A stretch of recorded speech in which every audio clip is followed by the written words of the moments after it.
За өдрийн төргийн бизнес сан подкастын сонсогчдод бас үзэгчдод бизнес эмнэлгийн редактор даваад орж байна. За өнөөдөр би подкастыгаа ээлж дугаараар за манай санхүүгийн зах зээлийн бас нэг одоо содон томоохон тоглогч болох нийт капиталын үүсэх захирал Хуншигаатай ярилцахаар ураад байна өдрийн төргийн. Баярлалаа, урьсан баярлалаа. За баярлалаа. За тэгэхээр Хуншигаа захирал маань бол ерөнхийдөө бас залуухан захирлуудын нэг байгаа. За нийт капиталын хувьд бол ерөнхийдөө банк бусын зах зээлдээ эхний 5-д ордог. За ерөнхийдөө борлуулалтын орлого цэвэр ашиг актив хэмжээгээр ерөнхийдөө эхний бараг 1-2-3-т орж байна. 2-3 хавцаал явж байгаа тийм ээ. За тэгэхээр өнөөдрийн битэрийн ярилцсад бол яг уу ярихтаа битэр хөрөнгөөр баталгаас үнэт цаас гэдэг юм одоо бүтээгдэхүүний талаар ярина. Гэхдээ бол зөвхөн хибүүцийн талаар ярихгүйгээр ерөнхийдөө бас зах зээлийн сонин сайхан юу байна те. За тэгээд бас одоо нийт капиталын бас ингээд сүүлийн жилүүдийн одоо огцом ингээд тэлж одоо доктортой ажиллаж байгааг нь бас цааны бизнес модель энэ нууц нь бас юундаа нөө хав нэгдгээс бас ярих бах. Тэгээд ер нь бас ингээд одоо 600 гаруй ажилтнтай багтай маа тий бас ийм томоохон санхүүгийн байгууллагыг удирж байгаа залуу захирлын бас одоо өөрийнх нь талаар бас асууя гэж бодож байна. За тэгэхээр эхний бас нэг юм би хөндөх ёстой сэдв бол одоо хувийн санхүү гэдэг нэг сэдв байгаад байгаа шүү дээ. Ерхэд одоо бол монголчууд ч юм бол ерхэд хоримтлал гэхээс илүү хэрэгэлдэг ард түмэн болчлоо л да. Одоо төр засгийг харсан ч гэсэнтэй ингээд гаднаас орж ирсэн экспортын орлого хэрэглээл дуусгачдаг нэг хөндлөлөд байгаа юм их бэйдгүү. Иймэрхүү ерхий чих хандлага яваад байна. Та яг одоо мэрэгжлийн санхүүчний хувьд нэг хувийн санхүүтэй бас ямар зарчим баримталдаг те танаас одоо бусад залуучуудаас юу суралцж болох вэ гэдэг дээр хэлээд яриач. За баярлалаа. За би бас өөрийнхөө одоо хувийн санхүүтэй холбоотой мэдээллийг бас та бүхэнтэй хуваалцъя. Тэгээ та бүхэн маань бас хэрэгтэй зүйл байвал ингээд хэрэглээд тэгээд явах байхаа гэж бодож байна. За миний хувьд болохоор яг би яг санхүүгийн салбарт одоо 2012 оноос хойш ажиллаж байгаа нэг 13 жил нэмэх юм уу те. Тэг яг өнөөдөр миний баримталдаг зарчим бол би их даруухан байхыг одоо хичээдэг. Аль болох хэрэглээг өсгөхгүй. Одоо өнөөдөр хүртэл яг ингээ ажиллахад нэг карьерийнхаа түвшинд нэг 5-6 удаа албан тушаал агсан байна. Тэгээ тэр орон дахиад цалин өссөн байна. Тэр болгонд нөгөө хэрэглээгээ дагаад өсөхгүй аль болох баг байлгахыг л одоо хичээдэг. Тэгээ яа тэгэхээр яг эхлээд бол бас ингээд нөгөө хүн чинь бас алддаг юм байна л да. Эхлээд бол ингээд нөгөө албан тушаал ахин цалин өсгөөр ингээд байр аавн, байраа томруулна, машин аавн, машина томруулна. За мэдээж тэр чинь том худалдаа болт учраас зээлээр аавн гэдэг ч юм ингээд явжсэн. Тэгээд яг нэг 3-4 жил ажиллаад би нэг хилээ сурья, англи одоо хүн болгон тэгж ярьдаг те. Англиас сурья, жоохон өөрийгөө хөгжүүлээ, нэг завсарлага авъя гэдэг. Тэгээд шийдээд яг тэгсэн чинь манай өрхийн санхүү яг 3 сарын дараа яг зүгээр дампуурчсан байхгүй. Зээлээ төлөөл ингээд ямар ч хоримтлал байхгүй. Тэгээд машины зээл. Тийм машины зээлтэй бас байрны лизингтэй тийм байсан. Тэгээд тэр үед ер нь жоохон хүнд байдалд орсон нөгөө ингээд надад ямар сонголт их хэрэгжүүлээ байхгүй мэн би заавал ажиллах л ёстой юм байна гэдэг. Нөгөө талаасаа нэг юм хүн болгонд л байдаг бах. Ер нь жоохон ингээд нэг хэрэглээ өсчөөр буцаагаад буулах амар төвхтэй юм байлээ нөгөө. Юу гэх юм бэ? Нэг талаасаа нийгмийн статус гэдэг ч юм уу хүн намайг харж байгаа те. Би ингээд за нэг юм дунд гарын жип унжаагаад эргүүлээд машина зарах, машинг болох, эсвэл бол арай жижиг машин унах хүн юу хөж бодох бол те. За магадгүй нэг 3 өрөө байртаа яж байгаад 1 өрөө байр гэд тэгээд дотохоор хүн чинь ингээд зуралдаал байт юм билээ л дээ. Тэрийг ерөөсө болоо. Тэгээд би тэндээс амар ойлгож авсан. За энэ бол надад амар дарамт болж байгаа юм байна. Би ерөөсө одоо хэрэглээгээ өсгөхгүй гэд. Тэгээ шийдсэн. Тэрнээс хойш одоо бараг нэг 8-9 жил ч юм уу бараг би ер нь одоо ч бол машинаас солиогүй. Яг л ундаг машин унаал ингээл явж байгаа. За тэгээд гэр бүлийн хэрэглээ нөөжсөн манайх нэлээд юм баг хэрэглээтэй л дээ. Одоо манай эхнэр бол бараг дандаа л нэг 70-80% хямдралтай бараг онлайнаар авч яддаг те. Ерөөсөө хуцс нэг тийм авдаггүй, гадуур нэг хоолтгүй гэдэг ч юм уу. Тэгэхээр аль болох тийм нэг юм даруухан байхыг л хичээдэг. Тэрний эргээд нөгөө илүү их юм комфорт айгуу тийм болгож өгдөг. Тэр илүү гарсан мөнгө бол илүү хөрөнгө оруулалт руу чиглээд явдаг. Одоо яг одоогийн байдлаар бол би бараг нэг орлогынхоо нэг 60-70% бол дандаа ингэ хөрөнгө оруулалт руу идэг. Зөв. Тий. Тэгээд үлдснээр нь бол ингээ хэрэглэх гэдэг ч юм уу те. Аль болох тийм даруухан байхыг хичээдэг те. Хөрөнгө оруулалт руу хийдэг гэж нэр нь тэр нь яг юунууд байх вэ? Одоо мэдээж нэг төрлийн хөрөнгө оруулалт бүгдийг нь бол хийхгүй байх тийм ээ. Яг уу миний хувьд болохоор анх нөгөө хүн чинь тэгээд нөгөө хүн хэлэхгүй бол бас мэдгүй юм байл л дээ. Тэгж явж байгаад эхлээд цалин аваад тэгээд цалин маань ингээд анх би одоо банкны салбараас эхэлж ийлаа. Тэгээд сая 2 зүүн цалинтай тухай үед эхний нэг хэдэн сар өргөддөг юм байл ингээд. Айгу мөнгө үлдээд оюутан байх чинь хүн чинь айгу баг хэрэглээтэй. Тэгэл хувц сунаар аваад тэгэл машин лизингтэл тэгэл сүүлдээ нөгөө мөнгө чинь бүр ингээд хүрхээ байдаг ч юм уу. Тийм болоод эхэлт юм лээ. Тэгээд тэр үед би санхүүгийн номнууд нэлээд одоо уншиж эхэлж ирсэн. Тэгээд нөгөө баян аав, ядуу аав тий өөр одоо нэлээд олон номнууд байдаг. Тэгээд тэр номнуудыг уншиж үзээ за энэ хөрөнгө оруулалт хийх ёстой юм байна. Энэ хэрэглээ бол ингээд хандт юм байна гэх. Тэгээд хамгийн анх бол би нөгөө байрныхаа урьдчилгааг болохын тулд хадгаламжинд хөрөнгө оруулалт хийж эхэлж исэн. Одоо сүүлийн үед бол илүү компанийнхаа бонд тий за мөн одоо итгэлцэл хөрөнгө оруулалтын зүүн цаас гэх мэтчлэн ийм зүйлүүдлэг хөрөнгө оруулалт хийж чинь. За дээрэс нь яг хуу миний хувьд бол үйл хөдлөл хөрөнгө рүү бас хөрөнгө оруулалтыг явуулдаг. Яг нэг зүйл байгаа нөгөө ихэнх хүмүүс одоо ингээд өөрөө үнсэн юм ажил байгаа. Тэгээд яг бид нар шиг одоо ийм нөгөө ихэнх тийм хүмүүс маань бол яд юм да нөгөө завгүй шүү дээ. Одоо шилбэл би өглөө гэрээсээ 6:30 гэж хараад орой 8-9 гэж харна те. Тэгээд заримдаа хасаа бүтэн сайн ажиллана.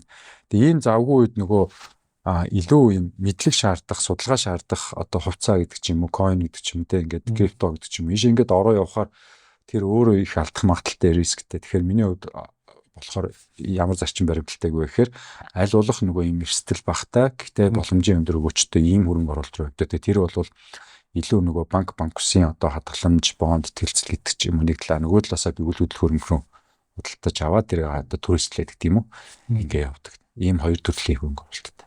Зөв. Ерөн зүгээр яг хуу би бас ярианыхын дурдсан нөгөө монголчууд зээлийн хэрэглээ их байна гэдэг. Тэгээд одоо сүүлийн тоонуудыг харсан ч гэсэн хэрэглээний зээлийн хувь хэмжээ нэлээд өсөөлээ л да.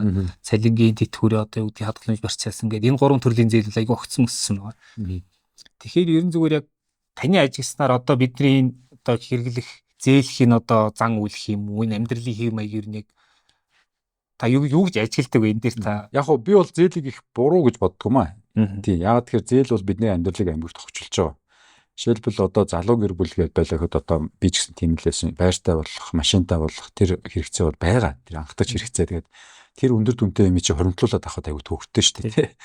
Тэгээд тэр чи хоримтлуулж идэл байрны үнэс чинь, машины үнэс чинь тий. Тэгэхээр ингээд одоо магадгүй нэг хоримтлуулаад 5 жил авах байсан бол 2 жил агураагаад тэгээ зээл авахаар чинь би ингээд аягүй богсож байгаа байхгүй. Тэгэхээр тэр хэрэглээний зээлийг бол би байх ёстой гэж боддог. Гэхдээ нөгөө хүмүүс бол яадаг гэхээр хүнд харагдах гэж те. Эсвэл тухайн хүний хүсэл шунал гэдэг чинь амар дэлжих юм л да. Манай нэг найз хүнээс дор орчихгүй. Тий, ингээд нөгөө жишээлбэл жил болгоно iPhone-ы сүүлийн завгаар авдаг гэдэг ч юм уу те. Ингээд эсвэл бол нэг ихвчлэн ингээд ажиллахаар тэгдэг штэ. Найзууд ажиллах машинтай байдаг те. Найзынхаа машин авахаар дагаад авдаг те. Гоё байранд орохоор дагаад ордог. Тэгэхээр тансаг хэрэглээгээ урамшуулах гэдэг ч юм уу. Тэгээд одоо юу гэдэг юм бэ зээл аваад ах юм бол тэр жоохон буруу болж ирж байгаа. Тэгээ ялангуяа нэг өөртөө бүр дарамт учруулад гэх юм одоо юу гэдэг юм бид чинь бас ингээд жижиг одоо би гэдэг чинь өөрөө бас л нэг юм жижигхэн компани гэх юм да нэг өрх явж байгаа. Тэгээд бүх юмаа л ингээд хэрэглээний зээл рүү тулгаад ах юм бол жоохон төвхтэй. Тэгэхээр яг анхдагч хэрэгцээг бол авахд бол би зөв гэж боддог. Харин үнэхээр тэр тансаг хэрэглээ гэдэг зүйлийг бол нөгөө баян бол ядуу хүний ялгаа гэдэг байгаа байхгүй. Баян хүн бол яг баян болсныхаа дараа л авдаг. Тэр тансаг юмнуудыг ядуу хүн болохоор баян хүнийг харчаад би ч гэсэн яагаад хэрэглэж болдог тий гээд авдаг. Одоо жишээлбэл одоо миний л харсан ингээд зүйл ингээд хүмүүс айгүй ингээд дуурайж авдаг тий компани эзнэн гэдэг ч юм уу эсвэл том захирал ингээл юм ахаар дуурайж авчдаг тий. Тэр хүн чинь цаанаа нөгөө хангалттай хоримтлалтай гэдэг ч юм уу тий байгаад тэгээд ингээд илүү бахаар авч байгаа. Тэгэхээр ихэнх одоо миний хувьд бол бас яг зүгээр хувийн гэх юм уу зөвлөгөө гэх юм уу эсвэл өөрөө юу гэж боддог вэ гэхээр аль болох одоо нөгөө боломжтой төвшөнд хүртлээ бол тэр тансаг хэрэглээ боломжуулахгүй. Тэрнийг авахын тулд би зээл авахгүй л гэж боддог. Ер нь нөгөө нэг ийм яриа байдаг чинь ингээд ланд унчаад банкны зээл олдохгүй ингээд яваад идэг. Тэрийг айгүй сонин гээд ягаад гэхээр өөр айгүй тансаг хэрэглээтэй мөртлөө компани хөрөнгө оруулалт гэдэг ч одоо жоохон онцгой сонир санагдаад байгаа шүү дээ. Тий яг нэг тийм хандлага байна. Тэр нөгөө ланд монголчууд гэж ярьдаг шүү дээ. Нөгөө ланд 399.1 тэгээд том байр гэдэг ч юм уу те харагдах хичээдэг тэр их буруу гэдэг. Яг нэг талаасаа бол буруу байх. Нөгөө талаасаа бас буруудах ч аргагүй л гэж би боддог. Би саяхан нэг харилцагчтайгаа уулзаад сууж ирсэн. Тэгээд монголчууд айгу тийм энэ гээд яг ярьж илаа л та. Тэгсэн тэр харилцагч мань хэлжсэн. Үгүй бас тэхгүй бол болтгүй маа гэд. Яагаад гэдгсэн чинь Монголд хүн дээрлж хүлээдэг байхгүй. Хүмүүс нөгөө гаднаас нь хараад харилцаад байдаг. Ялангуяа тийм статус гэдэг зүйлээс нь хараад те ингээд ялгаж харьцдаг те тиймэрхүү зүйл байдаг. Тэгэхээр үнэхээр тэр зүйлийг авах боломж нь байгаад дарамт болохгүйгээр шүү дээ те. Эрэгтэй хүн болон гоё машин унахыг хүсдэг шүү дээ те. Байвал аав яагаад байж болохгүй гэж тэрийг бол би буруутгахгүй л байна. Зүгээр зээл 50 барин те ингээд эрсдэлт учруулан барин өөрөө авч ивэл тэр жоохон хэцүү л байна. Тэгвэл бас нэг үзэхээс нь асуугаад за биднэрүүд мэдээж тийм одоо сонсон хэмжээнд хүртэл орлоготой байж чаддгүй шүү дээ. Ерөөхдөө бол ихэнх тохиолдолд тийм ээ. Тэгээ орлогын төвшин багч гэсэн ерөөхдөө санхүүгээ үр дүнтэй төлөвлөх бас нэг арга байх гэдэг шүү дээ. Яг тэр талаас ярил. Орлого тэгээд одоо орлого багч гэсэн санхүүгийн ажил төлөвлөх үү? Тийм яг хөө тэр болохоор ингээд одоо нэг хуримтлал бий болгох гэдэг ч юм уу те санхүүгээ төлөвлөө явах гэдэг. Тэр нь орлоготой нэг хамааралгүй юм шиг байгаа. Тийм. Би анх дөнгөж нөгөө нэг тусдаа гараад тэгээ манай хадам аав надад зөвлөж ирсэн. Минийхөө чи энэ одоо цалингаас нэг багч гэсэн хүүхдийн нэр дээр хадгаламж нэгээд ингээ хоримтлуулад тэгээ яваа. Тэгээ хүний амьдрал чинь янз янзын юм тохиолдноо. Тэгээ хүүхдүүд чинь сургуульд ороход бас ингээ хоримтлалтай болцсон байна те. Ингээ төлөвлөгөөтэй байга. Тэгээ тэр үед би их бардам дотроо тэгж бодож илаа. Одоо миний цалин юм багтаа би хуримтлуулаа юу шалээ гэж яшиг зүгээр те. Тэгээ угаасаа би карьер өссөн. Тэгээд 2-3 жилийн дараа ихэд бараг энэ хуримтлуулж байгаа юм гээ би сард болдог болно. Тэр үедээ тэгэл болчих юм чи гэдэг. Тэр их буруу байсан юм лээ. Тэгээд нэг хуримтлал гэдэг зүйл санхүүгийн төлөлт гэдэг зүйл чи өөрөө зуршил юм билээ л те. Би тэр нөгөө one small step can change your life гэдэг нэг юм ном байсан. Тэр нэг жижиг алхмаар бүхэлд амьдралаа өөрчилгээд. Тэгээд тэн дээр болохоор яасан бэ гэхээр нэг цасан бөмбөгийн эффект гэдэг нэг юу кейс байсан байхгүй. Тэр яасан гэхээр нэг юм жижиг юм цасан бөмбөгийн уулын ороо ингээд уруу ингээд өнгөрөхөөр ингээд томорсоор ингээд том болт гэдэг. Тэгэхээр нөгөө өөрчлөлтийг гинт угаасаа хийх боломжгүй юм байна л та. Юу гэвэл би баян болохоро хуримтлалтай болноо гэдэг ч юм уу. За бүр мөнгөтэй холбоогүй байж болно л да тий. Ингээд машин угаалгадаг хүмүүс байдаг те. Хүчи машин дэргээ угаалгаж ирэхгүй би ингээд том машинтай болохоор гоё угаалгадаг шүү дээ. Гэдэг ч юм уу те. Тэгээ тийм ингээд огцом өөрчлөлт гэдэг зүйл ч угаасаа байдгүй юм байл л. Тэгэхээр яг өнөөдөр олж байгаа орлогоосоо багч ихсэн л ингээд нэг хуримтлуулаад байх нь айгүй зөв юм байлээ. Тэгжиж нөгөө тэр чинь нөгөө хүнд ингээд зуршил суучгаар айгүй стрессгүй явдаг. Жишээлбэл би бол одоо тэгээд яг хуу тэр үед бол алдсан. Гэхдээ надад нэг тийм санхүүгийн асуудал ороод тэгээ би ер нь ойлгосон л доо за ер нь зөв байсан юм байна. Тэгээ одоо бол би яг зүгээр ингээд одоо шилбэл ингээд сарын зээл төлдөг. За тэр одоо тэр ингээд зээл төлөнгууд тэр чинь нөгөө одоо ихэнх хүмүүс нөгөө айгүй ингээд гомдолдог штэ нөгөө орон сууцны зээлийг ингээд олон жил төлөөд тахаар үндсэн төлөлт болохгүй маа. Яг хөө тэр бас нэг талаас аргагүй л байгаа юм л та нөгөө өндөр дүнтэй учраас хүн багч гэсэн тэгээд тэгэнгუთ би бол яадаг вэ гэхээр одоо би бол бас зээлтэй орон сууцны те ингээд зээлээ төлөнгууд тэнд нөгөө ингээд юм боторхаа үлддэг байхгүй зээлийн үлдэгдлээс тэрийг ингээд тэгшлээд нэг 50,000 төгрөг дотор ч юм уу хийждэг. Тэгээд ингээд жилээр ингээд тэгшлэл хийгээд байдаг. Ингээд баг тэгэнгუთ жилээр айгүй өндөр дүнтэй. Тэгээд ингээд зээлээс ингээд багасаа явдаг ч юм уу те. Зөв. Гэдэг ч юм уу. Ингээд нэг юм жижиг гол нь тэрийга зүгээр ингээд зуршил болгоод явах хэрэгтэй юм билээ. Яг хуу би бол тийм одоо юу гэдэг олон дансны арга энтер гэдэг ч юм уу. Тийм хэрэгэлдэг юм уу? Зүгээр яг хуу эхлээд өөртөө төлөдөг чи эхлээд нэг юм хөрөнгө оруулалт хийчихдээ тэгээд үлдснээрээ одоо амьдэрдэг гэх юм уу? Тийм. Тэгэхээр нэг их баг нь бол ялгааг баха. Багч гэсэн хөндлөлөө л явах. За ерөөдөө өөрийн чинь хувийн санхүүтэй бас туслахаас ярилцлаа тийм ээ. За одоо ерөөдөө зах зээлийн сэдвээр орох гээд байна. За нийт капитал нь бол одоо сүүлийн таарснаар 110 гаруй мянган харилцагчтай болсон байна тийм ээ. Актив болон одоо ашигт ажиллагааны үзүүлэлт бол нэлээд сайжирсан байна. Ер нь яг одоо ингэж сайжрахын цаана одоо бас ямар бизнес модель ажиллаад байна те тэр нэг алсын хараа нь юу байна те тэгээд ер нь бас яг одоо юу гэдгийг мэдээж одоо гол үндсэн бүтээгдэхүүн зээлийн бүтээгдэхүүн байгаа ч гэсэн ер нь яг зүгээр яг одоо хөрөнгө оруулалтын хувьд ямар стратеги баримталж яах гэдэг тэр талаасаа жаах ярьж өгвөл. Яг хөө манай net капиталын хувьд болохоор сүүлийн жилүүд ер нь 2008 онд үүсгэн байгуулагдсан. Тэгээд өнөөдрийн хүртэл одоо бараг 17 жил ингээд маш доктортой үйл ажиллагаа явуулж байгаа. Тэгээд топ бүрсэлдэгч нартайгаа харьцуулахад ингээд хамгийн олон жил үйл ажиллагаа явуулж байгаа. Тэгээд би ягаад топ гэж байгаа гэхээр нөгөө ингээд сүүлд гарч ирсэн томоохон бүрсэлдэгч нар маань илүү нөгөө богино туршлагатай тий ингээд яаж ийм ихээр шинжлэх зүйлүүдийг хийж байгаа. Тэгэхээр яг манай net capital-ын алсын хараа яаж ийм ихээр бид нар дижитал шилжилтээр манлайлна гэж байгаа. Тэгээд бидний хувьд бол өдөр тутамдаа шинжлэх зүйлүүдийг айгүйх нэвтрүүлдэг. Ерөөс нь хуучинтайгаа нэг зуралдаад байдаггүй гэх юм уу. Тэрийг дандаа ингэ сайжруулж явдаг. Тэр нь одоо юу гэдэг өрсөлдөөнд их амьд үлдээ топ төвшөндөө бариад тахад их чухал нөлөө үзүүлсэн болов гэж харж байгаа. За хамгийн жишээ сүүлийн одоо жишээлбэл 20 онд манай одоо юу гэдгийг одоо бид нар манайх ч одоо групп гэж хэлнэ л дээ. Net Capital дотроо банк ус байна, мөнгө зээл байна, үн цаасны компани байна. Санхүү төрөөсийн компани байна гэдэг ч юм уу. Тэгээ группийнхаа хэмжээнд бол бид нар нэг 2020 онд 80 гаруй тэрбум төгрөгийн ийм ихтэй хөрөнгөтэй байсан. Одоо бол нэг 700 гаруй тэрбум төгрөг болж байна л доо. Тэгэхээр тэр чинь нэг 5 жилийн хугацаанд 8-аас 9 дахин юм уу? Өсөлтийг бол бид нар хийгээд ингээд явсан. Тэрний цаана юу болж ийн гэхээр бид нар энэ ашигын төлөө гэдэг ч юм уу илүү том болохыг гэж зориогүй хамгийн гол нь илүү хэрэглэгчтэй л сайн хүрийг хүртээмжтэй санхүү хөгжлийг үзүүлэх гэж зорьсон. Тэгээ бидний судалгаа юу гэсэн бэ гэсэн чинь ингээд Улаанбаатар хотод л ингээл одоо юу гэдгийг юм бэ бүх санхүүгийн байгууллагууд нь чигцэлтэй л өрсөлдөөл байдаг. Хэрнээ ингээд аймагуудад сундуудад очихоор тэнд банк л байдаг. Тэгээд баг банк ус байдаггүй. Тэгэн гутаа тэнд чинь нөгөө хүртээмжтэй байдал нь алдагдаад байдаг. Яагаад тэгэхээр нөгөө хүн болгон банкны шаардлагыг хангаж чадахгүй шүү дээ. Тэгээ бидний хувьд бол юу зорьсон бэ гэхээр за бид бол Монгол улстай хүртээмжтэй санхүү хөгжлийг л үзүүлье. Тэ мэдээж яг зөвхөн Улаанбаатарт ашигтай л байгаа юм л та. Тийм хэдий тийм ч гэсэн. Тэгээ бид нар бол яг сүүлийн 4 жил бол ерөөсөй 21 аймаг руугаа тэлээ бүх аймаг салбараа нэгээд. Тэгээ би яагаад энийг онцолж яриад байгаа юм гэхээр 20 оноос хойш ковид болсон тэ аюу хүнд зүйл тохиолдсон. Бүх бизнес хэмжээхад бид нар эрсдлийг өөрөөд үгүй тэлээ тэ.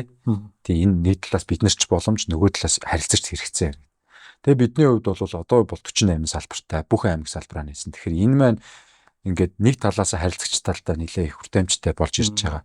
Ингээд эсэргээрээ явах үедээ бидний үйл ажиллагаанд бол тоон дээр бол илүү сайхан үр дүн харагдаж байна л да. Тэгэхээр бид нэр бол шинэлэг зүйлүүдийг нэлээ сайн нэвтрүүлээд ингээ явж байгаа. Тэгээ одоо бол бид нэр дахиад компани маань илүү өргөн хүрээнд ажиллаханд бол бид нар Монгол улстай бүх аймагтаа хүрчлээ.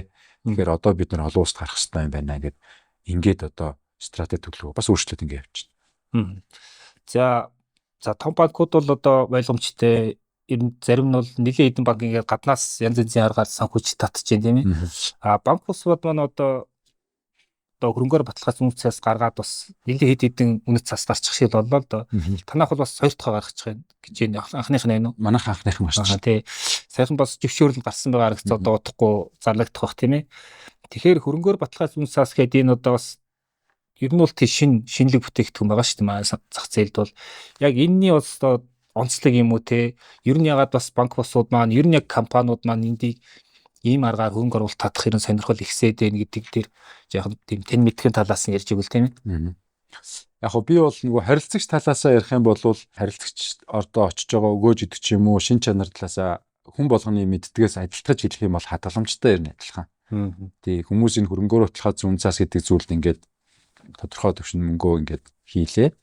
Тэгээ эргүүлээд яг л нэг тодорхой хугацаатай 1 жил 2 жил тэгээ яг тодорхой хүүтэй одоо юу гэдэг те тэгэл тэр мөнгөө бол яг л тэр хугацааныхаа дараа хөв хугацаатай нэгэл авдаг ийм бүтээгдэхүүн байгаа даа. Тэгээ мэдээж энэ бол нөгөө хадгаламжаас гадна дахиад ийм одоо эрсдэл багтаа тогтмол өгөөчтэй ийм хөрөнгө оруулалтын гэдэг юм хоримтлалын ийм бүтээгдэхүүн л байгаа даа юм л да.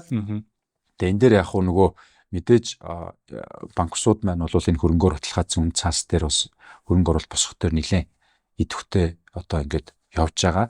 Энэ өнөөдрийг хүртэл гаргасан хөрөнгөөр баталгаа зүүн цаасууд бол бүгд амжилттай төлөвлөдөд ингээд явж байгаа. Тэрний цаатлын бас нэг шалтгаан юу гэхээр энэ хөрөнгөөр баталгаа зүүн цаас гэдэг чинь өөрөө гаргахын тулд айгүй их тийм одоо шалгуур гардаг байхгүй. Одоо бидний үжилбэл гаргахын тулд 6 сар болж гарч ирж байна. Эхлээс одоо санхүүгийн зохицуулахороо одоо эхлээ шалгуулна.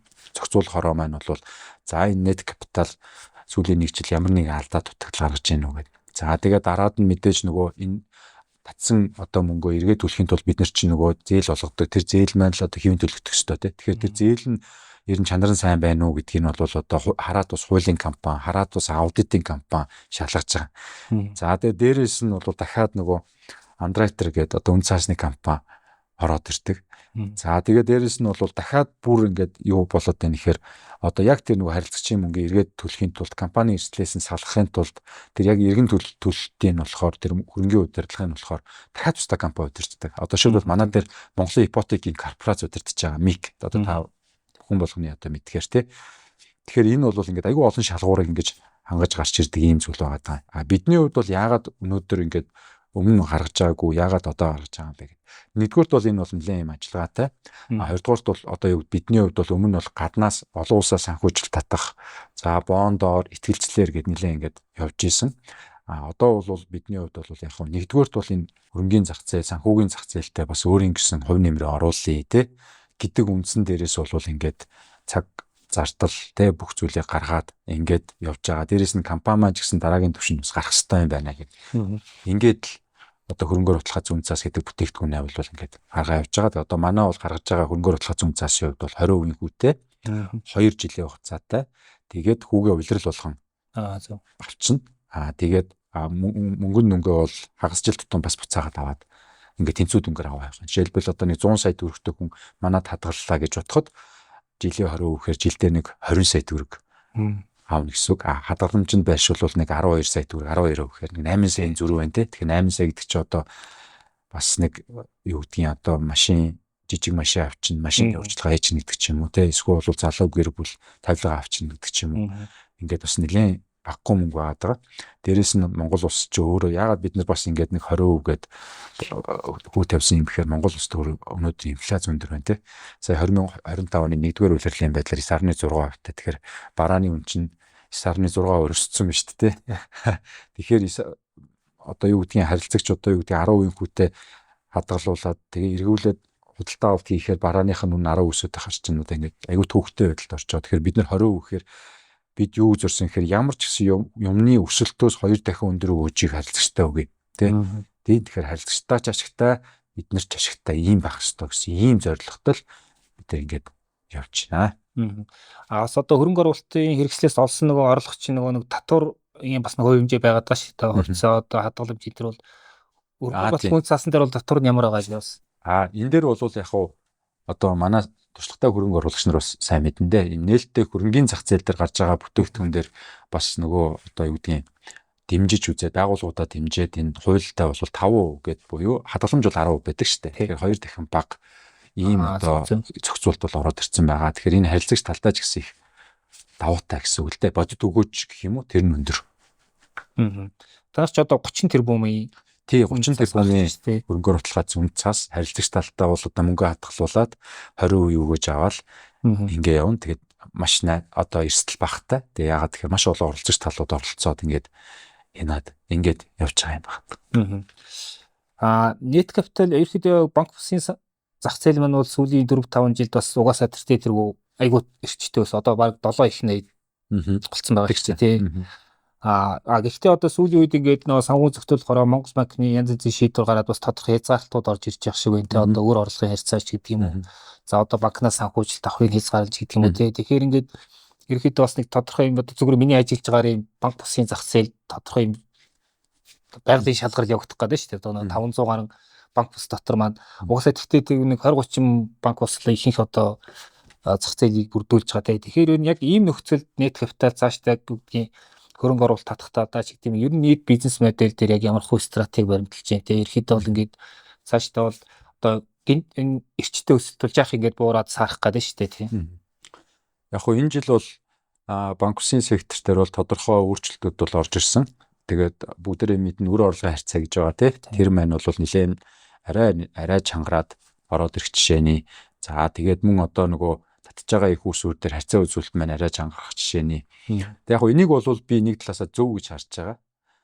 Яагаад вэ гэхээр санхүүгийн одоо салбар маань сүүлийн 4 жилд бол нэлээд сайн банк бусын салбар өслөө шүү дээ. 20 онд бол нэг 2 их 80 байсан бол нэг 7 их 80 руу гэх юм уу та. Ингээд өсөд ороод ирсэн. Тэгээд энэ өсөлт банк бусын зээл болон банкны зээлийн харьцаа бол 20 онд бол нэг 7.5% байсан юм байлээ л дээ. Банкны зээлийн багцын нэг 7.5% нь бол банк бусын зээл эзэлдэг гэсэн. Өнөөдөр энэ 15% буюу тэгэхээр яг банкныхаа салбараас бол нэг 2 дахин илүү өссөн. Тэгэхээр мэдээж нөгөө сайнны дагаас сар хичээр энэ мэдээж эрсдэл гарч болцсохгүй юм гээд тодорхой хязгаарууд бол тавьж өгсөн. Тэгэхээр тэрийг бол би зөвлөж харж байгаа. Энэ бол одоо илүү чанартай тийм илүү одоо сайн үйл ажиллагаа явуулдаг ийм одоо болоход нь бол дэмждэг үзүүлж ийн гэж харж байна. Хоёрдугаарт бол банк бусын салбар маань бас ингээд банкнаас одоо зээл санхүүжилт авч чаддгүй те бичил жижиг бизнесүүд жижиг хэрэглээний зээлүүдийн хэрэгцээг нь хангаж өгч байгаа. Энэ өөрөө бас нэлээд томроод ирэхээр энэ санхүүгийн салбартаа бас нэлээд чухал үүрэг оруулдаг болчлаа шүү. Тийм учраас бас зохицуулт хэрэгтэй шүү гэж би харж байгаа. За бидний хувьд бол юу гэж харж байгаа юм гэхээр бас энэ бол бидний хувьд бол эерэг өөрчлөлт гэж харж байгаа. Тэгээ бидний хувьд бол хөрөнгө оруулалт талдаа бол нэгдүгээр гадны санхүүжилт рүү бас нэлээд явж байна. За өнгөрсөн жил бол бид нэр Сингапур улсын хөрөнгө оруулалтын компаниас $9 сая. Одоо яг энэ хүүцтэй адилхан 30 гаруй тэрбум төгрөг юм уу? Татсан байна. Одоо яг өнөөдрийн байдлаар бид $8 сая дээр одоо бас ингээд хөрөнгө оруулагчийн шаардлагыг ингээд шалгуулад ингээд явж байна. Тий. Дээрээс нь бол бидний хувьд бол бас ингээд өөр хөрөнгө оруулалтын боломжууд хөрөнгө оруулахад зүүн цаас бонд итгэл гэх мэт энэ хөрөнгө оруулалт руугаа бас ингээд харилцах нартаа санал болгоод те арай өндөр өгөөчтэй тэгээ эрсдэл багтай энэ боломжуудыг санал болгоод харилцаа ашигчтай байдлаар ингэ явж байна. Тэгэхээр итгэлцэлгээд бас нэг шинэ хэрэгсэл юм бас нэвтрээд тийш үү. Энэ дээр жаахан сонирхолтой байвал тий. Тэгэл одоо банк бол нөгөө тусгай зөвшөөрөл Монгол банкнаас авсан тусгай зөвшөөрлийнхөө хүрээнд хадгаламж гэдэг бүтээгдэхүүнийг гаргадаг шүү дээ тий. Хадгаламжийг зөвхөн банк л гаргадаг. Аюуг үнтэй адилхан нөгөө манай банксуудыг бол санхүүгийн зохицуулахороо хяндаг. Тэгээ санхүүгийн зохицуулах хорооноос бас зөвшөөрөл аваад яг итгэлцэл гэдэг бүтээгдэхүүнийг зөвхөн банк ус л гаргадаг. Харилцагч талаас аваад үзэх юм бол бас л адилхан л та нөгөө тодорхой хугацаатай хүртээ ийм бүтээгдэхүүн байдаг юм байна. Тэгээ одоо нэг 570 гаруй банк ус байдаг. Энээс нэг 80 гаруй нэм зөвшөөрөлтэй. Зөв. Тий, тэгээ манайх бас одоо яг энэ зөвшөөрлөөр тодорхой их усүр татдаг. Тэгэл харилцагч маань бол одоо манай тайлан мэдээ үзүүлэлтүүдийг хараад тэгээд ингээ хөрөнгө оруулалт хийгээд явдаг. Тэгээ бидний хувьд бол өнгөрсөн одоо баг сүүлийн 5 жил бол маш доктортойгоор ингээ харилцаж байгаа итгэлийг хүлээгээд ингээд татаад явж байгаа ийм бүтээгдэхүүн. Ерхийдээ цаашдаа бол нийт капитал ингээ шин хөрөнгө оруулалт хэрэгслүүдийг нэвтрүүлээд тэр тусмаа одоо гадны зах зээлтэй нөхөд ажиллах тийм явж байгаа юм шүү дээ тийм ээ. Танах чинь бол нөгөө даалсын хараа чинь дижитал шилжилтээр манлайлна гэд байж исэн тий. Тэгээд угаасаа одоо бол бас ингээ нөгөө нэг бизнес модель ямар нэгэн бизнес модель ашигтай ажиллахад нөгөө бүтээмжийг ээж бий болгож байгаа, үртэй зардлыг ээж бууруулж байгаа гэдэг. Тэгээд одоо энэ дэр нэг дижитал шийдвэрүүд минь яа харахгүй бол одоо энэ гол үүргийг үүсгэж байна тий. Одоо нөгөө нэг ийм одоо бүтээмжийн бустер болж юм шиг юм уу тий. Тэгэхээр одоо ингээ хиймэл аян ингээ бүр юм сүп бүртгүүл гараад ирлээ. Ер нь нэг дижитал тал дээр танах бас одоо дижитал шийдвэртэр манлайлна гэж. Гэхдээ яаж манлайлах вэ гэдэгт жаахан дэлгэрүүлж яривал тий. За миний хувьд болохоор нөгөө банкны салбарт нэлээд олон жил ажилласан байгаа мó. Тэгээд банкны салбарт ингээд одоо ажиллаж эхлэе 5 6 дахь жилдээ ажиллаж байна л та. Тэгээд миний сонгосон гол шалтгаан юу байсан бэ гэхээр Монгол улсад тухайн үед дижитал шилжилт гэх юм уу? Тэр зүйл бол банкны салбарт илүү манлайлж орж ирж исэн. Тэгээд тэнд илүү юм зах зээл дээр disrupt хийсэн өөрчлөлтүүдийг гаргаж харилцагчтай хэрэгтэй бүтээгдэхүүн санд болгож исэн. Тэгээд би бол тэрний нэг байхыг одоо тэрнээс хоцрохыг бол хүсээгүй.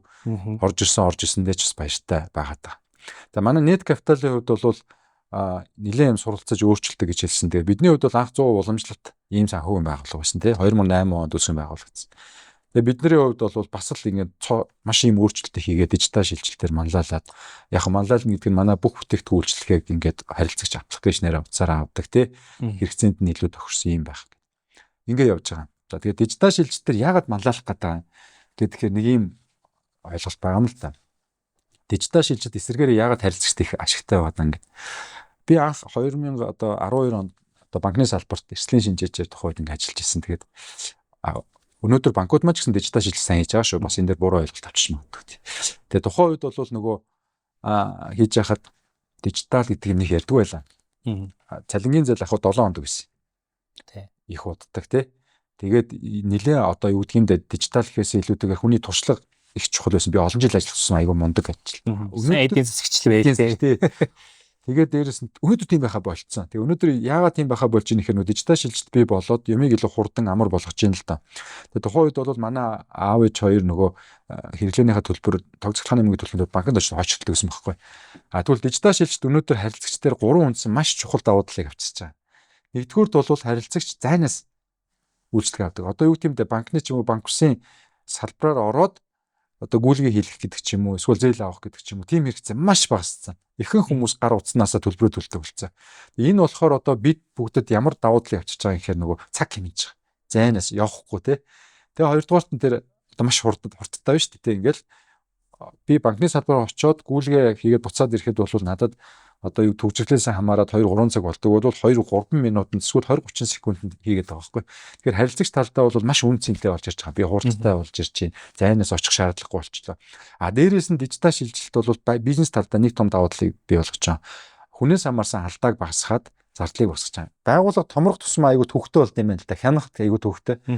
Одоо нөгөө жишээлбэл динозавр ингээд нөгөө яагаад мөксөн бэ гэсэн чинь нөгөө томрох тусмаа айгүй төвхтэй болж ирсэн те. Тэр хойно сүүлэн дээр юу болж байгаа мэдэхгүй те гэдэг ч юм уу те. Олон шалтгаан байгаа шүү. Яг зүгээр харьцуулахад те. Байгууллага томрох тусмаа байгууллагын тэр захирал тэр одоо яг нэгж дээр юу болж байгаа мэдхээ болж эхэлдэг. Тэгвэл дижитал шилжилт гэдэг зүйл энийг чинь хэлбэрчилж байгаа. Нэг өсөндөө өдөр тутмын операшн үйл ажиллагааг автоматжуулснаар хин нэгэн хүнээс хамаарат тэнд одоо юу гэдэг харилцагчдаар муу үйлчлэгээ үзүүлэх те ашиглан гарах гэдэг ч юм уу ийм асуудлууд гарч ирэхгүй байгаа. Тэгээд эцсийн дүндээ энд хэн очиж байгаа юм гэхээр хэрэглэгч очиж байгаа. Хэрэглэгч яаж очиж байгаа юм гэхээр илүү хямд ийм бүтээгдэхүүнийг бол авч чадж байгаа л гэсэн. Тэгэхээр бид дижитал шилжилтээр дэлхийн нийт өөрөө дижитал шилжилтийг ярьж байна. Химэл оюун ухааныг ярьж байна. Тэр дундаа санхүүгийн салбар манлайлж байна.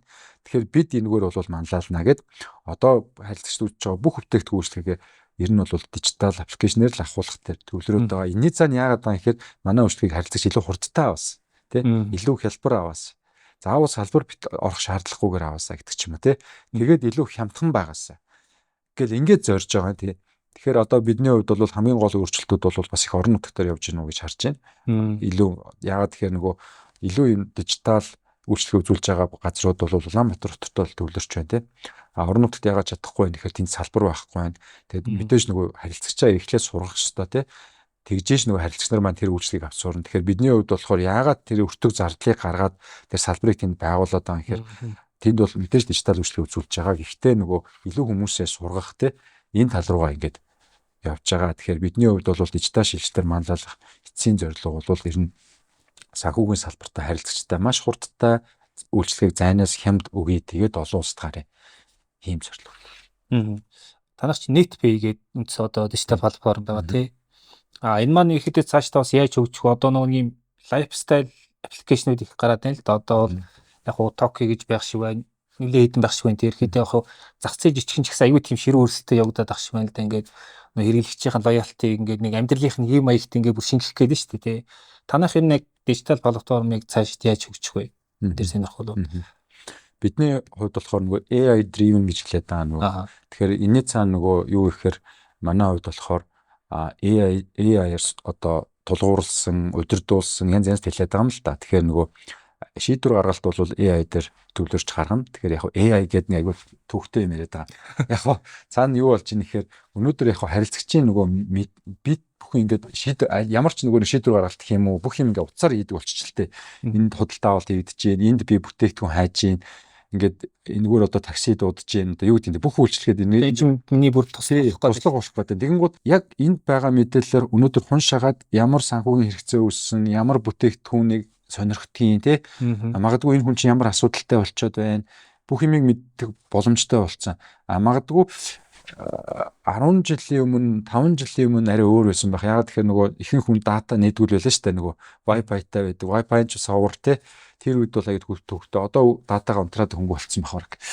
Тэгэхээр энэ үед болохоор ингээд хэрэглэгчийн мэдээлэл ингээд маш юм ийл болоод ирчихэж байгаа. Тэгэхээр бид нар яг зүгээр энэ дээр нь химэл оюун ухаанд одоо сургаад тэгээд эндээс тодорхой шийдвэрүүдийг гаргана. Хуншаагаад яг хэрэгтэй мэдээлэл юуг нь өгнө гэж байгаа. Бүтээгдэхүүн үйлчлэгийг. Одоо ихэнх энэ байхгүй тохиолдол хэцүү. Personally тий ингээд энэ үйлчлэгийг бол үзүүлээд явнаа гэж л одоо харж байгаа. За яг мэдээж нөгөө дижитал шилжилтгээ ярихаар бас одоо юу гэдэг юм бэ сайн зүйл чиргээс хар зүйлийг дагуулж байгаа маш олон аппликейшн бий болж байна. Тэ зээлийн өрийн дарамт гэдэг зүйл яригдчихэж байгаа. Гэхдээ зохицуулагч байгууллага талаас маань бол бас маш зөв зүйтэй зүйлүүдийг бол хийгээ явж байгаа. Жишээлбэл манай санхүүгийн зохицуулахороо Монгол банкнаас бол өөр орлогын харьц. За дээрэс нь зээлийн мэдээллийн сан гэж байдаг тий. Энэ авч байгаа зээлийг хурдан шуурхаа нийлүүлэх гэдэг ч юм уу. Энэ дээр ингээд шаардлагуудыг тавиад ингээд явж байгаа. Тэгээ энэний хүрээнд бол нөгөө харилцагч нэг аппликейшнээс олон зээлийг ингээд зэрэгцүүлж авах тий. Хүн болгон бас санхүүгийн мэдлэгтэй байхгүй шүү дээ. Ийм өрийн дарамтанд орох гэдэг ч юм уу. Ийм эрсдлээс бол хамгаалах, энэ харилцагчаа хамгаалах эргээд санхүүгийн байгууллага бас муу зээл гаргахгүй байх гэдэг ч юм уу. Ингээд улам сайжрал явж байна гэж харж байна. Одоо хөндлөлт сургадаг тийм аппликейшнүүд л хэрэгтэй. Бас нэг зүйл сонирхоход та дөрөв гадаадын зах зээл ер нь залстаа гарна гэж байна. Одоо бол Монголын банк бусын ялангуяа энэ аппликейшн суурилсан үйлчилгээтэй банк бусууд бол сайн хөгжиж байна л да. Зарим гадны зах зээл, Төв Азийн зах зээл, Зүүн Өмнөд Азийн зах зээлд гараад эхэлчлээ те. Танах гадны зах зээл бас гарах байх гэж ер нь би зүгээр тааж байна те. Тэг гарвал ямар стратегиэр бас гарах уу те. Гэхдээ бас ингээд чиний байгаль авахгүй байх гэж бодоод шүү те. Өнгөрсөн 3 жилийн манай гол ийм стратеги гэх юм уу төлөвлөгөө бол юу байсан бэ гэхээр бид Монгол улстай ер нь хүртээмжтэй санхүү хөгжлийг үзүүлье гэсэн. Тэгээд бид нэр бол одоо ямар ч гэсэн нэлээд сайн тэлэлтийг бол хийлээ гэж харж байгаа юм. Одоо ер нь сумдуудад нэгэд эхэлж байна. За одоо тэгэхээр бид нар бол дараагийн 3 жилдээ буюу 25-аас 27 онд бол улстай гарна гэж харж байгаа. Төв Азийн орнууд гарна.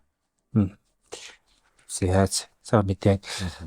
За ерөөхдөө яг зах зээлийн талаар ярьчлаа. Одоо өөртөө чинь болон одоо юу гэдгийг зүгээр залуу захирал гэдэг тэр үднээс бас ганц хоёр асуулт асуух гэдэг л да. Одоо зүгээр би бас залуу ингээд ажиллахаар одоо бол нэг зүгээр нэг цалингийн төлөө ажилладаг те нэг юм тийм үзүүд ялангуяа ковидээс хойш яахан юм буурчих шиг боллоо. Тэг ерөөхдөө яах гэж би энэ компанид байгаад байгаа миний ажилладаг байгааг утга учир юу юм те. Ер нь би яах ч төрсөн ингээд янз янзын юм нэг оршихуй асуудлууд одоо асуудаг болцсон юм шиг байгаа. Залуучууд ялангуяа те. Тэгэхээр таны хувьд ингээд энэ томоохон одоо санхүү групп байгууллагыг удирдах явж байгаа бас өөрийн одоо тодорхой амьдралын зорилго үнэт зүйлстэй байгаа тий. Тэр зорилго үнэт зүйлс чинь энэ байгууллагт тэр бас яаж нийцэж जैन тий. Таны энд байгаа гэдгийн утга учир бас юу вэ гэдэг тэр ярил. Яг уу одоо нөгөө нийт капитал маань бол нэг 680 гаруй ажилтнтай. Тэгээ би яг уу энэ ажилтнуудын нэг нь энэ нийт капиталын гол амжилт гэдэг юм уу те. Энэ алсын дижитал шилжилтээр манлайлах алсын хараанд хүрч байгаа гол амжилтуудыг бол манай энэ 680 гаруй ажилтнууд бол хийж байгаа. Тэгээ ярьцсангүй их залуучууд ихтэй манайх дундаж нас бол нэг 27 байна тий. Тэгээд манай компани нэг одоо юу гэдгийг гол нэг гоё үнд зүйл байдیں۔ Залуу манлайллыг дэмжинэ гэд. Тэгээд тасралтгүй суралцнаа гэд. Тэгэхээр энэ хоёр бол миний амьдралын одоо өөрийн үнд зүйлтэй маш их тийм одоо нийцдэг гэх юм уу да. Яагаад тэгэхээр би нэг зүйлтэй их тулж ирсэн нөгөө яг их амбицтайч байж ингээд юм шинэ юм хийхээр энэ нэгдүгürt манад ингэдэг юм гэдэг ч юм уу те. За эсвэл бол одоо за энэ одоо ингээд яваад ирсэн. Тэгэхээр цаашлаа ч гэсэн ингээд явна гэдэг ч юм уу. Тэгэхээр ингэхээр чи нөгөө залуучууд чинь бас жоохон унтардаг те. Яагаад тэгэхээр нөгөө залуу хүмүүс чи хэрч хүчтэй байгаа. Тий. Тэгэхээр тэр үедээ их зүйлийг хиймээр байгаа. Бас тэгж их хийх цаг хугацаа чинь богинохон шүү дээ. Нийт капиталын хувьд бол яадаг вэ гэхээр илүү залуучуудыг дэмждэг. Тэр хүмүүс шийдвэр гаргах эрх чөлөөг өгдөг. Алдлаа гэд бас ингээд зэмлээд байдаггүй. Одоо жишээлбэл манай тэр бол одоо үнцүүлтэй фан байх гэдэг байхгүй. Тэгээ хүн болгон алдаа гарна. Ялангуяа ингээд мэс зүсээд өмнө хийдэггүй зүйлийг хийгээд явж байхад угаасаа л алдаа гардаг байхгүй тий. Тэр болгонд нь бол бас нэг тийж одоо чи өстой нөгөө тэнгэр хөмөрцсөн юм шиг болохгүй тий. Аль болох ингээд нөгөө дахиж битээ давтаараа гэдэг чим ингээд нөгөө дэмжиж явдаг. Тэгэхээр залуучуудыг их дэмждэг учраас энэ миний үнцүүлтэйг дэмждэг. Би чинь байгууллагада залуучуудыг их дэмжихийг бол одоо юу гэдгийг их одоо тэрүүн зорилгоо болгодог. Одоо ингээд санал зөрлөө гэж бодоход би миний туршлагаар тийм үгүүд хийдүүн гэхээс илүүтэйгээр яагаад гэсэн юм болоо гэдэг ч юм уу те. Тэрэн дээр нь тэгээд тэр хүнийг илүү өөрөө ингээд нөгөө шийдвэрээ гаргаад алдаад явах тэр эрх чөлөөгийн лүхийг бол хичээдэж штэ. Тэгээ одоо манайд жишээлбэл энэ гол одоо үндэслэх юм бол залуу захирлууд ихтэй 30 нас хүрээгүй захирлууд одоо маш их байна. Тэгээ би ч өөрийгөө бас их залуу захирал боллоо гэд банксын салбарт бас ингээ орж ирсэн бас үгүй юм байлээ тий. Манайд их залуучуудтай тэгээд залуучуудаа бас их дэмждэг, дунд нь арга хэмжээнүүд зохион байгуулдаг. Тэгээд нэг юм онцлог байгаа даа нөгөө. Би өөрийгөө ном уншдаг гэж боддог байсан юм аа. За. Тий, яг ном унших сонирхолтой. Тэгээд компанид ороод ирсэн чинь манай компанид яриа ном уншдаг. Тий, тэгээ одоо сар болгон баг нэг ном уншин тий. Тэгээд тэр номнууд бол одоо юу гэмдэ уран зохиолын илтгэж юм уу энгийн ном гэхээс илүү тэгээд дандаа ийм хувийн хөгжил эсвэл нөгөө салбарын чиг хандлагатай холбоотой номнуудыг уншдаг. Тэгээд би энтэйгээ шеэрлдэг ийм байсан. Тэгээд тэр бол надад бол одоо маш гоё санагдсан. Нөгөө тогтоол ус өмхийрдэг гэдэг шиг ингээд за эхлээд бол хүн ингээд нэг шинэ юм хийхээр ингээд жоохон ингээд нэг асуудал тулдаг. Тэгээд тэрийг хийж чаддаг болдог. Чадаад ирэхээр ингээд бүх юмыг чаддаг юм шиг болоод ингээд гоё болоод ирдэг. Тэгээд жоохон удаад ирэхээр шинэлэг зүйлээс ингээ өөрийгөө хаагаад эхэлдэг те. Тэгтэл манайх бол ингээд баян ном уншина. Тэгээд тэрэн дээр юу байна? Юу гэж хэрэгжүүлэх хэрэгтэй байна? Тэгээд ингээд тэрийг хэрэгжүүлээ явдаг. Тэр бол надад бол айгүйх миний үнд зүйлтэй бас таардаг. Залуучуудтайгаа бас хүл нийлүүлээд ингээд хүчтэй байх боломжийг олгодог. Тэгэхээр тэгвэл одоо яг захирал талаас нь асуул дижитал та ингээд тодорхой удирдлагын багтай ажиллаж байгаа тий. Одоо манлайл гэдэг ойлголтойгоо ерөөхдөө нийлэн өргөн хүрээний ойлголттой янз бүр бол баяжаалах шиг байна л да. Энийг таны хувьд багийг манлайлах гэдгийг багтаа үлгэр дуурайл үзүүлэх гэдгийг ер нь бас юу гэж ойлгоод байгаа? Энд ямар зарчим баримталтай вэ? За яг нэгдүгürt бол би аль болох өөрөөр нь хийх хичээдэг. Гэхдээ нөгөө хамгийн том асуудлыг яг өөрөө үүрхийг хичээдэг. Тий. Одоо нэгэн талын компани үүсгэх захирлгээд ингээд явж байгаа юм бол нөгөө үүрэг хариуцлагын ч гэсэн би тэгж авч явах хэрэгтэй. Тийм учраас манай компани хамгийн том асуудал юу вэ? Манай захирлуудын хамгийн том хийж чадахгүй зүйл юу вэ? Яг тэрэн дээр эсвэл манай компани яг шинэлэг зүйл юу нэвтрүүлж байна? Яг тэрэн дээр нь ингээл манлайлал хийгээл харуулаад ингээд явах хичээдэг. Яагаад тэгэхээр одоо юу гэмдэ манай залуучууд бол аюу их тийм хичээл зүтгэл ирмэдэлтэй ч гэсэн нөгөө сэтгэлийн хат гэдэг ч юм уу тийм зүйл бас их тогтоог байдаг. Нэг алддаг, хоёр алддаг, тэгээ шантардаг тий. Тэр болгонд нь тий чи одоо алдчихлаа гэж тэгсэн юм хийж өгөхгүй ингээд байвал айгүй төвхтэй шүү дээ. Тэгэхээр манлайлалын хувьд бол аль болох тэр хэцүү зүйлүүдийг ингээд гарч авахыг хичээдэг. Хоёрдугаар гэх юм бол би яг ингээд нэг юм амар сайн ярьдаг, олны өмнө гардаг гэдэг ч юм уу тий. Тэрнтэй харьцуулахад бол арай эсэргээрээ өөрийгөө удирдаг гэж хардаг. Манай одоо миний удирдлагын багт бол одоо жишээлбэл 6 гүйцэтгэх захирлийн орлогч байна. Дахиад доотлолт нэг 20 гаруй газрын захирлууд байна тий. Хурал боллоо гэхэд би хамгийн сүлд нэрдэг. Тийм, манай хүмүүс айгүй ярих туртай. За, жишээлбэл одоо ямар ч газрын захирал нь санал зүрхгүй асуудалтаараа шууд над руу залгаад одоо уурлах гэдэг ч юм уу те зарим тохиолдолд над руу магадгүй загнажуулна те. Тийм эрхчлөлөө бол байдаг. Тий, тэр болгонд нь тэр чинь хувийн хандлага гаргаж болохгүй шүү дээ. Тэр чинь ажил байхгүй те. Тэр хүн ингээд нөгөө стресстэй уурлаад ингээ гаргаж явах юм бол би тэрийг амар буруу те ялангуяа надад санал зурж явах юм бол буруу гэж боддог. Ягаад тэгэхээр ажил бүтээхийн төлөө хоролцоо. Яг зөв. Хүн яг тэрийг ингээд яг тийм коммитед ард нь гарыг те. Тийм үедээ хүн уурладаг байхгүй юм болохгүй болохоор те. Би ингэчлээ штэ те. Би ингэж бодоод байна штэ те. Тэгээ тэр болгонд нь би айл болох юм одоо юм нээлттэй плэж аваад тэгээд тэр хүнийг үнэхээр чадж байгаа зүйлийг өөртөө сайхан урд нь гаргаад өөрийн сайхан ингээд өндөр дөргөөд айл болох өөрөө туслаад явах. Ийм л одоо бодолтой байдаг гэх юм уу? Яг хичээдэг тий. Яг чухал тэр нөгөө нэг захирал хүн яг тэр нэг яг тийм нөхцөлд ээгоо дарж сурах аягүй чухал юм шиг байгаа тий. Өчигдөр би ингээ нөгөө нийтлэл бэлдэж яхад нөгөө салингийн дундаж үзүүлэлтийг нэг харж илаа тань статистик гаргасан. Тэгээд нэг чиг хандлага байгаа нь компани ингээд жижигрэх тусмаа ингээд нөгөө нэг ажилтнуудаа салин сайн өгөх тийм боломж ер нь бүр аягүй хэцүү болцсон юм байна. Тэгээд ерөөхдөө бол одоо жижиг компаниуд, дунд компаниуд, Монголын компаниуд бол яг цалингаар өрсөлдөх чадвартай байна гэхээр аягүй хэцүү болцсон. Тэгэхээр юу асуух гээд нэхэр одоо нөгөө юм цалингаас бусад янз янзын хөшүүргийн аргуудыг хэрэглэх за одоо нэг компани соёлоо сайжруулах, зөв өсөж хөгжих боломжийг нь олох гэдэг ч юм ингээд бусад юмнуудыг хайхаас өөр аргагүй болцсон ийм нөхцөл байдал яваад байна л да. Нийт капиталын та түрүүл ингээд залуучуудыг аягүй тийм татаж чаддаг гэж байна. Ер нь бас тэр нэг залуу авиасуудыг татаад байгаа хөгжүүлээд тогтоож бариад байгаа тэр нэг бас нэг хүний нөөцийн тэр стратеги нь бас юунд байна. Энэ дээр бас нэг юм байгаах те сонирхолж байна. Яг цалин дээр гэж хандаж хэлэхэд үнэхээр сайн ажиллаж байгаа хүмүүс сайн авах хэрэгтэй. Тэ? Гэхдээ хүн болгон бас сайн байх албагүй шүү дээ. Энэ чинь сайн муу ур чадвар янз янз байгаа тийм. Тэгэхээр дундаж гүйцэтгэлийг хүлээмжшүүлэх хэрэгтэй. Тэнд бол дундаж цалин.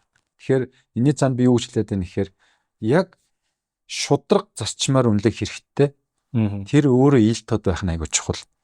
Юм байдаг. Би net capital-таа ороод миний одоо нэг анзаарсан зүйл юу вэ гэхээр манай одоо салбарууд байдаг. Одоо манайх 48 болчлоо. Их сайхан өргөжж байна. Тэгэд салбаруудаа ингээд гараач, борлуулалт хийгээч тий. Ерөөсөө шахтуу. Өөрсдөө л хийдэг. Тэгээ энэний цаана юу вэ гэсэн чинь тэр KPI систем, цалин урамшууллын систем нь өөрөө маш тодорхой. Чи үнэхээр сайн хийвэл цалингаа өсгöd аваа. Үнэхээр муу хийвэл бас бол жоохон бас болохгүй шүү тий. Түүнээс нөгөө сайн ч хийсэн, муу ч хийсэн ингээд нэг байх юм бол тэр чинь аяг үсгэлээр унгаад байгаа байхгүй тий. Тийм тэгээд хүн бол 1 жил зүтгэх нь 2 жил зүтгэх нь цааз. Хүлээтэй. Тэгээд нөгөө гараа ихээр цалингийн өсгдөг те. Тийм байж болохгүй шүү дээ те. Тэгэхээр манай компанийн хувьд бол тэрэн дээр бол бас их сайн системийг хийж чадсан болов гэж бас би боддог. Одоо бас манай хүний нөөцийнхнийгаа бол тэрэн дээр нь бол нэлээ үнэлдэг шүү. Яг хуу цалингаас гадна их юм бол мэдээж тэр чухлаа. Ягаад тэгэхээр залуу хүмүүс байна те. Залуу хүмүүс ихэнх нь одоо юу гэдэг манай дундаж нас бол 27 байна.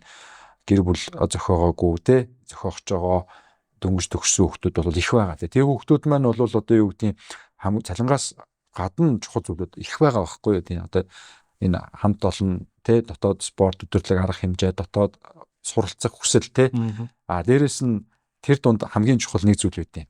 Одоо манай залуучууд их сүрхий болсон байна. Би 10 жил төгсөхдөө мөсийн эдийн засгийн банкны менежментээр орж исэн. Гэхдээ би банкнд нэг ч удаа орж байгаагүй. Юу хийхээс мэдэхгүй байсан. Манай яг ингээд конкурсын дээр авах гэсэн чинь нөгөө банк яг нэг дээр орж исэн. Тэгээд одоо нөгөө банк нь нэг санхүүгийн анги нь 2 байсан байхгүй. За энэ нэг юм байна гэж авч исэн. Тэгээд бас нэг хүн зөвлөсөн. Тэгээд одоо тийм байха болцсон юм бэл. Одоо бол ингээм эйгүү мундаг алсын хараатай. Би тэнд хүрэнтэй. Дээрээс нь бол би мундаг компанид ажиллана. Намайг сургаж хөгжиж чадах. Тэгэхээр компани өөрөө хуучнтайгаа зуралдаад авах биш. Хөгждөг, өсдөг те. Шинэ залуучуудаа ингээд гоё юм харуулж чаддаг те. Тэгээд тэр хүмүүс тэргээрээ ингээд илүү шатаад хийж чаддаг. Тийм байх нь айгүй чухал. Тэгэхээр бидний хувьд бол баян суралцуулдаг. Тэр бас айгүй чухал. За мэдээж бол амьдралын хажуугаар фан байх хэрэгтэй. Бидний хувьд бол одоо манай нийт капиталчуудын нэг гол онцлог үүдээ. Хаан ч одоо санхүүгийн салбартаа ярихад бол маш спортлог. Тэгээ одоо жишээлбэл ямар сандал сүүлийн 3 жил дараалан одоо банксынхаа хоорондын саксны тэмцээн дээр цомыг авах удаа тийм ингээд нөгөө шилжиж явсан ингээл байн авдаг. Тэгээд маш юм спортлог тэрийг дэмждэг. Тэгээд одоо бид нар чинь 600-аар ажилтнтай 48 салбартаа орон нутагт бараг 28 байна уу да. Жил болгон нэг удаа бүх ажилтнуудаа авчираад тэгээ спорт өдрлөг хийдэг. Спортад ч тийм болох юм шүү. Тэгээд тэн дээр бол одоо жишээлбэл энэ жил бол бид нэр ингээд хувцалтыг бүгдийн компаниас чигдрүүлсэн. Тэгээ бүгд гоё юм хувцастай тий. Тэгээ бүх зардал гаргаад ингээд. Тэгэхээр тэнд бол манай залуучуудаа юу гоё тийм сэтгэл ханамжтай байгаа юм. Тэгээ мэдээж бол компани 100% одоо юу гэдэг юм те ямар алдаа дутагдaltaгүй байна гэж юу байх вэ? Гэхдээ бидний хувьд бол аль болох шудраг үнэлээ те. Дээрээс нь одоо ажлаас нь гадуурх зүйл дээр айгүй завгүй байлгая, сурч өгчих боломжоор нь хангая гэл ингэ явчих. За сайхан ярэ өрнүүлээ. Тэгээ сүүлийн нэг асуулт байна. Таны яг одоо мөрөөдөл юу вэ? Хоншигагийн мөрөөдөл юу вэ? Мөрөөдөл за одоо хувь хүний компани гэдэг яхаа олон л одоо мөрөөдлүүд бол байна. За миний хувьд бол одоо яг энэ карьерийнхаа хувьд мөрөөдлийн хувьд бол би одоо компанитайгаа хамт өсөж дэвчээд ингэ явж байна. Тэгэхээр бидний хувьд бол олон улстай юм тэргүүлэх санхүүгийн байгууллага болъё. Тэгээд би энэний нэг хэсэг байхыг хүсэж байна. Тэгэхээр net capital маань өөрөө их ийм залуу ирч хүчтэй шинэлэг суралцдаг ийм хамт олон байгаа. Тэгэхээр би яг энэний нэг хэсэг байгаад тэ нэг одоо нэг 5 жилийн дараа гэхэд бид нар яг Монгол улстай тэргүүлэгч байгаа шиг тэ дэлхийд чаддгүй маа гэхэд одоо төв Азтай гэдэг ч юм уу тэ нэг ийм тэргүүлэх санхүүгийн байгууллага дижитал шинжилтээр манлайлцсан тэ ийм байгууллага болсон байгаас гэсэн ийм мөрөөдөлтэй байгаа. Гэхдээ нөгөө мөрөөдөл чинь нөгөө үйлдэл хийхгүй болвол тий мөрөөдөл үлдчихэж штэ тий. Тэгэхээр айгу үйлдэл хийгээд яваад байгаа учраас би итгэл үнэмшилтэй байгаа. За баярлалаа. За ингээд подкастын энэ дугаарыг өндөрлөө. Тэг яг уу подкастын төгсгөлт хэлэхэд би тэрий бас нэг хүрх өстэй мессеж нэг хибүүцийн талаар хүрх өстэй байсан тий. Хөрөнгөөр баталгаац үнэт цаас удахгүй нийт капитал зах зээлд гаргаж чинь анхудаа гаргаж чинь тийм ээ. Тэгэхээр бол энэ бол одоо юу гэдгийг боломжилт зөвхөн хадгаламж гэдэг одоо ерөөхдөө энгийн хүмүүсийн мэддэг хөрөнгө оруулалтын бүтээгдэхүүнээс илүү өгөөчтэй ийм бүтээгдэхүүн заавал одоо өндөр дүнгээр орох шаардлагагүй шүү дээ тийм ээ.